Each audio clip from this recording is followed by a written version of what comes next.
చాలా మంది ప్రిఫర్ చేసేది మెయిన్గా 2 టెక్నాలజీసే. ఆ 2 టెక్నాలజీస్ ఏంటంటే ఏ కోర్స్ నేర్చుకోవాలి. నాకు స్టూడెంట్స్ నుంచి ఒక 200 DMs వచ్చింటాయి ఏ కోర్స్ నేర్చుకోవాలని. ఈ ఒక్క వీడియో చూశాక బయట యూట్యూబ్లో వేరే వీడియో చూడాల్సిన అవసరం లేదు. మంచి క్లారిటీతో చెప్తున్నాం. బయట చూస్తే కొన్ని హండ్రెడ్స్ ఆఫ్ టెక్నాలజీస్ ఉన్నాయి. పిచ్చెక్కిపోతుంటుంది ఏ టెక్నాలజీ నేర్చుకోవాలి, ఏ కోడింగ్ నేర్చుకోవాలని. మీరు కాలేజ్ స్టూడెంట్స్ అయితే మాత్రం ఈ వీడియోని స్కిప్ చేయొద్దు, లేకుంటే ఇబ్బంది పడతారు అన్వాంటెడ్ టెక్నాలజీస్ నేర్చుకొని. నేనైతే ఆ సోది అయితే చెప్పను. ఫుల్ స్టాక్ నేర్చుకో, కోడింగ్ నేర్చుకో, జాబ్ వస్తుందని. ఇవి ఎవడైనా చెప్తాడు. జస్ట్ ఫుల్ స్టాక్ నేర్చుకో అంటే ఎలా, నేర్చుకునే వాడికి తెలుస్తుంది ఎలా అని. ఈజీగా ఫుల్ స్టాక్ నేర్చుకో అంటే ఫుల్ స్టాక్లో చాలా టెక్నాలజీస్ ఉన్నాయి. ఒక 10 టెక్నాలజీస్ ఉంటాయి, ఫ్రంట్ అండ్ బ్యాక్ అండ్ అన్ని కలిపి. నేను డైరెక్ట్గా పాయింట్కి వస్తున్నా. ఈ సోదంతా చెప్పును అన్న ఒకటి మంచి టెక్నాలజీ చెప్పు నేర్చుకుంటామని. చాలా మంది నాకు DM చేశారు, మెయిల్ చేశారు, జాబ్ సీకర్ స్టూడెంట్స్. అన్న ప్లీజ్ అన్న ఒక టెక్నాలజీ చెప్పన్నా, ఏది తీసుకుంటే బాగుంటుంది, మైండ్ పోతుందన్న, అసలు మార్కెట్లో దేనికి డిమాండ్ ఉందో ఒక మంచి సజెషన్స్ ఇవ్వన్నా అని.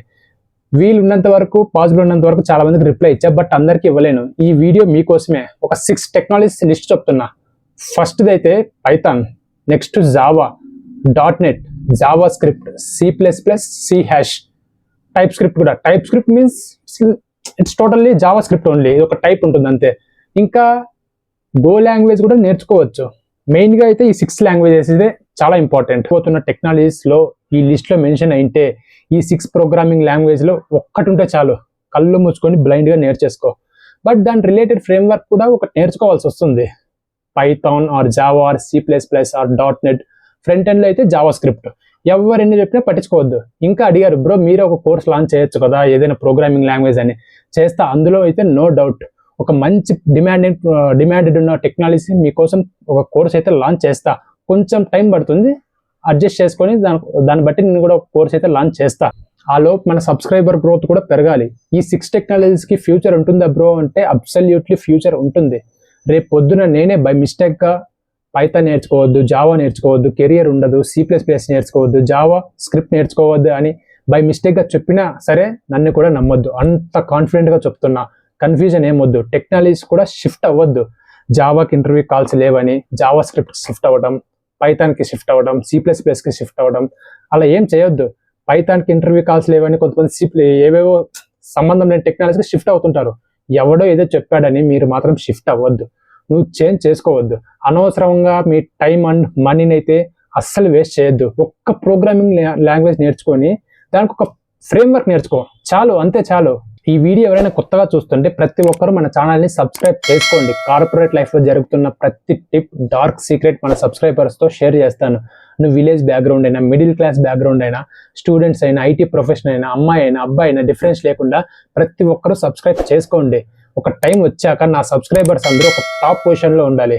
ఈ వీడియో ఎండ్లో నేను పర్సనల్గా ఫీల్ అయిన టాప్ 3 బెస్ట్ టెక్నాలజీ షేర్ చేస్తాను. Don't miss that point. ఇందులో ఏది నేర్చుకోవాలి బ్రో, ఏది ఈజీగా ఉంటుందంటే ఏది ఈజీగా ఉండదు. బట్ ఇందులో టాప్ ప్రోగ్రామింగ్ లాంగ్వేజ్ అంటే పైథాన్. నన్ను చాలా మంది కమెంట్స్లో అడిగారు, ఎందుకు బ్రో నువ్వు ఎప్పుడు చూసినా జావాని ఎగ్జాంపుల్గా తీసుకుంటావు, పైథాన్ ఎగ్జాంపుల్గా ఎందుకు తీసుకోవు, పైథాన్ డిమాండ్ లేదా అని. నేను జావాలో కాన్ఫిడెంట్ ఉన్నా కాబట్టి జావా కొన్నిసార్లు ఎక్కువ ఎగ్జాంపుల్గా తీసుకోవచ్చు. అంతేకాని పైథాన్కి తక్కువ డిమాండ్ ఉందని అలా ఏం లేదు. పైథాన్ కూడా నెంబర్ 1 టెక్నాలజీస్. మరి మిగతా టెక్నాలజీస్ ఏంటి? పైథాన్ కాకుండా జావా కాకుండా మిగతా టెక్నాలజీ సంగతి ఏంటంటే అవేం తక్కువ కాదు. అవి కూడా మంచి డిమాండెడ్ ఉన్న ఫ్రేమ్వర్క్సే. Take one on one guidance. One on one guidance అనేది చాలా ఇంపార్టెంట్. మీకు చాలా మందికి తెలీదు బయట మార్కెట్ సిచ్యువేషన్స్ ఎలా ఉన్నాయని. సపోజ్ కాలేజ్ స్టూడెంట్ అనుకో, కాలేజ్ స్టూడెంట్స్కి పెద్దగా తెలియదు out side, only college environment వరకే తెలుస్తుంది. సేమ్ ఇలానే ఒక కంపెనీలో ఎక్కువ ఇయర్స్ వర్క్ చేస్తున్నారు అనుకో. సపోజ్ ఒక పర్సన్ ఒక 3-4 ఇయర్స్ వర్క్ చేస్తుంటాడు సింగిల్ కంపెనీలోనే. కంపెనీ స్విచ్ అవ్వాలి అంటే అంత ఈజీగా స్విచ్ అవ్వలేరు. వాళ్ళకి తెలియదు బయట ఎలా ఉంది అని. నాకు 20+ LPA జాబ్ స్విచ్ అయ్యి యూజ్ అయిన పర్సనల్ టిప్స్, సజెషన్స్ ప్రతిదీ షేర్ చేస్తాను. డెఫినెట్గా మీకు యూజ్ అవుతాయి. ఏమైనా కన్ఫ్యూజన్ ఉన్నా, జాబ్ స్విచ్ అవ్వాలనుకుంటున్నా, ఒక మంచి ప్యాకేజ్కి స్విచ్ అవ్వాలనుకుంటున్నా, ఒక 20+ అలా జాబ్ లేదని బాధగా ఉన్నా, మీరు ఏదైనా టెక్నాలజీ నేర్చుకుంటున్నా, ఇంటర్వ్యూ కాల్స్ రాలేదని ప్రాబ్లమ్స్ ఉన్నా సరే నాతో డైరెక్ట్గా 1-on-1 సెషన్స్ బుక్ చేసుకోండి, గైడెన్స్ తీసుకోండి. అప్పుడే మీకు క్లారిటీ వస్తుంది. డైరెక్ట్గా నేనే మీతో మాట్లాడతా. మీకు ఏం డౌట్స్ ఉన్నా సరే కమెంట్ సెక్షన్లో కమెంట్ చేయండి. ప్రతి కమెంట్ నేను ఫాలో అవుతా. మీ కమెంట్స్ బట్టే నేను నా నెక్స్ట్ వీడియోస్, ఫర్దర్ వీడియోస్ చేస్తాను. సరే ఇక కంటిన్యూ చేద్దాం. ఒక్కొక్క టెక్నాలజీకి ఒక స్పెషాలిటీ ఉంటుందబ్బా. ఇప్పుడు C++ తీసుకుంటే అది ఫాస్టెస్ట్ ప్రోగ్రామింగ్ లాంగ్వేజ్. గేమింగ్కి, ఫైనాన్స్కి, పర్ఫార్మెన్స్ రిలేటెడ్కి, క్రిటికల్ అప్లికేషన్స్కి C++ ఎక్కువ యూజ్ చేస్తారు. ఇక జావా అయితే అది ఎవర్ గ్రీన్, చాలా మంచి ప్రోగ్రామింగ్ లాంగ్వేజ్ జావా అయితే. ఫ్యూచర్ స్కోప్ అయితే చాలా బాగుంది. ఎక్కడికి వెళ్ళినా జావా అనేది ఖచ్చితంగా ఉంటుంది. కెరీర్ సైడ్ చూసుకున్నా, ప్రోగ్రామింగ్ సైడ్ చూసుకున్నా, ఎక్కడ చూసినా బాగుంటుంది. నెక్స్ట్ డాట్ నెట్ చాలా మంది ఏమనుకుంటారంటే ఇది ఒక ఏదో జస్ట్ అవుట్డేటెడ్ టెక్నాలజీ, అది ఇది చాలా మంది అనుకుంటారు. అలా ఏం లేదు.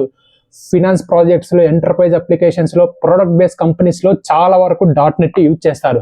శాలరీస్ కూడా డాట్ నెట్కి చాలా బాగున్నాయి. ఇప్పుడు సపోజ్ 3-4 years ఎక్స్పీరియన్స్ వాళ్ళకు కూడా డాట్ నెట్ పైన చాలా బాగున్నాయి. Like 10+ LPA, 10 to 20 LPA salaries కూడా ఉన్నాయి. ఇందులో బెస్ట్ 2-3 టెక్నాలజీస్ ఏంటంటే, ఫస్ట్ వన్ అయితే పైథాన్, సెకండ్ జావా, ఫ్రంట్ ఎండ్లో అయితే జావా స్క్రిప్ట్. నువ్వు బతుకున్నంత వరకు ఈ టెక్నాలజీస్ ఉంటాయి. నేను పర్సనల్గా ఫీల్ అవుతున్నా అదే. ఏఐ వచ్చేస్తుంది, రీప్లేస్ అవుతుందని ఎంతో మంది అడిగారు నన్ను. ఏఐ ఎప్పుడో వచ్చేసింది. అఫ్ కోర్స్ చాలా వరకు ఏఐ రీప్లేస్ అయితే చేసేసింది. బట్ కోడింగ్ ఐడియా ఉండాలి. ఏఐ రీప్లేస్ చేసినా సరే ఇంటర్వ్యూలో కోడింగ్ అడుగుతారు. అసలు ఏఐ ఒక ప్రాంప్ట్ ఇవ్వాలన్నా సరే హ్యూమన్ ఉండాల్సింది. ఎగ్జాంపుల్గా ఒకటి చెప్తాను. ఒకప్పుడు ఒక అప్లికేషన్ ఏదైనా బిల్డ్ చేయాలంటే డెవలపర్ చాలా మంది కావాల్సి వచ్చేది. కొన్ని మంత్స్ ఆర్ ఇయర్స్ కష్టపడి చేసేవాళ్ళు. ఫ్రంట్ ఎండ్ పైన వర్క్ చేయాలన్నా CSS alignments, pages, UI structures ఇవన్నీ ఓన్గా రాసేవాళ్ళు ఒకప్పుడు. ఇప్పుడు అదే వర్క్నే కొన్ని డేస్ ఆర్ హవర్స్లో చేసేస్తున్నారు బై యూజింగ్ కోపైలట్. ఫైనల్గా చెప్పేది ఏంటంటే Java, Python, C++, dot net, front ఎండ్లో జావా స్క్రిప్ట్, ఇందులో ఒక్క టెక్నాలజీ నేర్చుకుంటున్నావు అనుకో స్ట్రైట్గా వెళ్ళిపో. నేను చెప్తున్నా కదా, వెళ్ళిపో. ఒక్కటి చాలు ఇందులో. బట్ దాని రిలేటెడ్ ఫ్రేమ్వర్క్ అయితే ఒకటి నేర్చుకోవాలి. ఇంత ఫాస్ట్గా ఉందా అని, కోపైలట్ ఇంత ఇదిగా ఉంటుందని నా నెక్స్ట్ వీడియో చేస్తాను ఇదే టాపిక్ పైన. ఏఐ ఎంత భయపెట్టిందని ఆ వీడియోలో క్లారిటీగా మెన్షన్ చేస్తాను. మరీ చెప్తున్నా, ఎక్కడ ఎవరు ఏం కన్ఫ్యూజ్ అవ్వద్దండి. చాలామంది ఏవేవో చెప్తుంటారు, కన్ఫ్యూజ్ అవ్వద్దు. ఇంకా C# అనే లాంగ్వేజ్ ఉంటుంది, గో లాంగ్వేజ్ అనే లాంగ్వేజ్ ఉంటుంది. ఈ 2 టెక్నాలజీస్ ఉన్నాయని చాలా మందికి తెలియదు. Still companies, product companies, service based companies, చాలా కంపెనీస్ ఈ 2 లాంగ్వేజ్ యూజ్ చేస్తున్నాయి. ఇవి అవుట్డేటెడ్ ఏమో అనుకుంటారు, అలా ఏం లేదు. చాలా కంపెనీస్ ఇంకా యూజ్లోనే ఉన్నాయి. ఈ కంపెనీస్ అంత పాపులర్ కాకపోవచ్చు బయట, బట్ కంపెనీస్ అయితే యూజ్ చేస్తున్నాయి.